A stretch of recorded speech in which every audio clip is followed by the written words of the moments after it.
শুধু আমিই কি আমার জীবনে খারাপ সময় এগুলো ফেস করেছি, নাকি এরকম সবাই কমবেশি ফেস করে? আসলে সেটা আমার জানা নেই।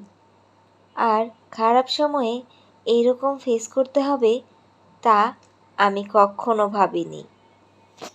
আসলে জীবনে খারাপ সময় কারো আসে না এমনটা বললে অনেক ভুল হবে।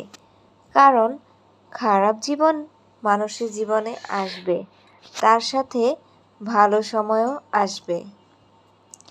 কিন্তু খারাপ সময়ে এমন অভিজ্ঞতা জীবনে আসবে সেটা কখনো ভাবিনি।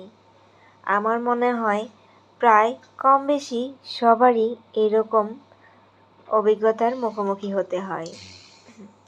জীবনে যখন খারাপ সময় আসলো তখন একটা জিনিস খুব ভালো করে বুঝলাম, যাদের কাছ থেকে সহানুভূতি বা ভালোবাসা চেয়েছি বা যাদেরকে কাছের ভেবেছি বা ভেবেছি যারা কাঁধে হাত রেখে বলবে সব ঠিক হয়ে যাবে, বা যারা আমার বিপদে একটু সহায়তার হাত বাড়িয়ে দিবে, ভুল এরকমটা তো করেইনি।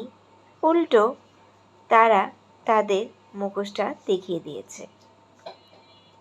বরঞ্চ যারা পর, যাদেরকে আমরা চিনি না, যাদের সাথে আমার সাময়িকের পরিচয়, তারাই আমাকে উপকার করেছে। তারা আমার পাশে এসে দাঁড়িয়েছে। তবে সব আপন মানুষ যে এরকম করেছে তা নয়। ওই যে যাদেরকে বেশি কাছের ভেবেছিলাম, যাদেরকে বেশি প্রায়োরিটি দিয়েছিলাম, যাদেরকে বেশি সম্মান করেছিলাম, যাদের কাছ থেকে আশা রেখেছিলাম, আসলে তারাই হতাশা করেছে। আমার মনে হয় এটা শুধু একা আমার অভিজ্ঞতা নয়, এটা শুধু একা আমার জীবনের সাথে ঘটে যাওয়া বিষয় নয়।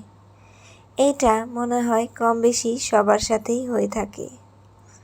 আর এই জন্যই আমাদের জীবন থেকে আস্তে আস্তে বন্ধু কমে আসে, প্রিয়জন কমে আসে, আমাদের ভরসার জায়গাটা আস্তে আস্তে কমে যায়। মাঝে মাঝে এগুলো ভেবে ভীষণ হতাশা কাজ করে, তারা এমনটা কিভাবে করলো? তাদের কাছ থেকে তো একটু বেশি সহায়তা আশা করেছিলাম, বা একটু সহানুভূতি দেখালেই বা কী হতো। কিন্তু বিশ্বাস করুন, যখন এগুলো মেনে আপনি শক্ত হয়ে ঘুরে দাঁড়াতে পারবেন, এটাই হবে তাদের উপর আপনার উচিত জবাব। আর হ্যাঁ, ওই রকম মানুষের সাথে আসলে সম্পর্ক রাখাটা আমি মনে করি না খুব প্রয়োজন। যারা আপনার কাছে অসময়ে আপনার পাশে থেকে আপনার জন্য একটু সহানুভূতি, একটু সহায়তার হাত বাড়াতে পারে না, এই রকম প্রিয়জন, আত্মীয়, প্রতিবেশী আসলে জীবনে না থাকাটাই ভালো। কথায় আছে, দুষ্ট গরুর চেয়ে শূন্য গোয়াল ভালো। এই সব কিছুই আমার একান্ত মতামত, হয়তোবা কারোর সাথে মিলে যেতে পারে। তবে জীবনে এই অভিজ্ঞতাগুলো খারাপ সময়ে আমি পেয়েছি।